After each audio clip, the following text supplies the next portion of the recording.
Ano po ang mas importante sa inyo, family or money? Okay, Inday girl. Sasabihin ko sa iyo kung ano ang value ng family at ano ang value ng money. Ang purpose naman sa pera is to buy food and necessities so that we will survive, okay? Ikaw naman, may family ka, meaning may anak ka, may asawa ka. That means na kung ikaw ang asawa na nasa bahay, yung asawa mong lalaki ang nagtatrabaho para magkapera kayo, 'di ba? Para makakain kayo.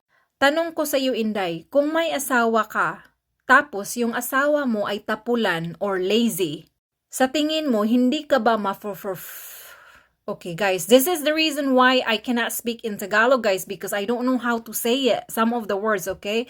So just bear with me, okay? So sa tingin mo, hindi ka magiging annoyed, mad, or angry sa asawa mo kasi wala siyang trabaho? Of course, magagalit ka talaga, Day. Kasi Inday, paano ka mabubuhay kung wala kang pera na ipapalit mo ng pagkain? So, anong ibig sabihin ng family sa'yo? Is it family is family no matter what? Kahit na ang asawa mo or pamilya mo ay tapulan, okay lang sa'yo? Natatawagin mo silang family? Kahit na nagre-rely sila sa iyo kasi alam nila na ikaw ang may pera, dapat ikaw ang tutulong.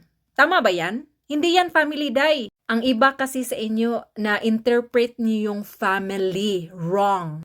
Alam mo, ang family means loyalty, meaning na kung makita mo ang isang family na naghihirap, kailangang tulungan mo sila or siya. Hindi na siya lahat ang aangkin sa mga responsibilidad niya sa lahat ng pamilya niya. Hindi yan family. Ang family, Inday, nagtutulungan, hindi nagsisiraan.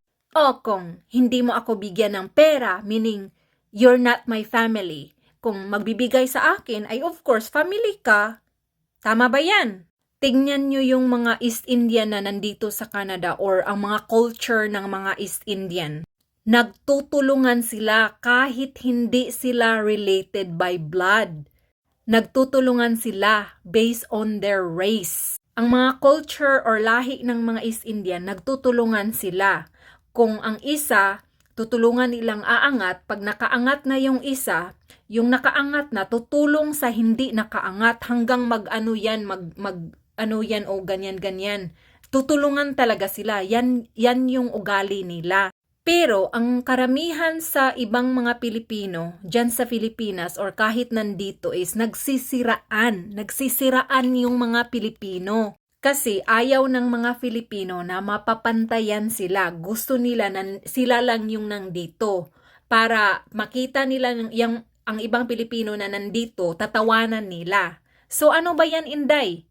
Proud ka ba na ganyan yung culture natin at tradition natin? Hindi ako proud. And when it comes to money naman, ang money, Inday, hindi yan pinupulot sa lupa or hinaharvest sa kahoy or sa tree. Pinaghirapan ang pera, Inday. Hindi ko alam kung naka-try ka ng nag-abroad kasi feeling ko lang wala kang alam sa value ng family at money. Para sa akin, kung may pera ako, magbigay ako. Pero kailangan na pag magbigay ako sa iyo, i-appreciate mo yan. Kasi ang pera ay pinaghirapan. Wag mo akong sasabihan, ay, nasa abroad ka, therefore mayaman ka, so dapat lang bibigay ka. Hoy, sino ka? Kapal ng mukha mo. Pardon my French, I don't really say this, but we need to break this attitude sa Filipino attitude natin. Pero kung wala kang respeto sa akin, wala kang appreciation sa akin na nagtutulong ako sa iyo kahit binigyan kita ng maliit, sasabihin mo pa, ganyan lang, nasa abroad ka, dapat malaki. Hoy, sino ka? Sino ka, Day? So, ambot na lang sa imo, Day, kung makalearn ka dito, Day, kasi wala na akong pag-asa sa iyo, Day. At kayong mga tao dyan na gusto niyo akong ipagtatagalog, wag niyo akong ipagtatagalog kasi maging maldita ako. Ay, makonsumisyon itong magsalita ng Tagalog.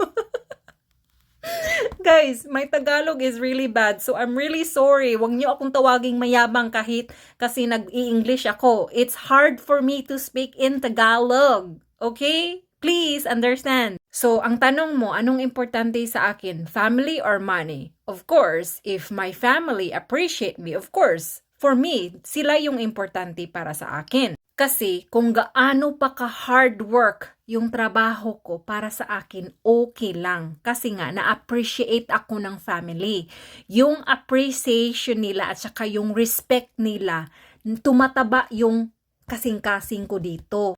Kaya para sa akin, wala akong problema na I work hard for my family. Now, do you get it? Kung sa money naman, mas pipiliin ko yung pera kaysa family kong mga abusive, mga toxic at mga lazy. Ang pera ko, masisave ko pa yan. Or perhaps gagala ako, mag-travel ako, kasi nga wala na akong family na nag-abuse sa akin. Then of course, if I'm saving all my money, then of course, I will become successful because I will decide to gawa-gawa ng business. Karamihan kasi sa inyong mga Pilipino dyan sa Pilipinas, ang alam nyo lang ganyan ganyan lang. Magtrabaho kayo oy.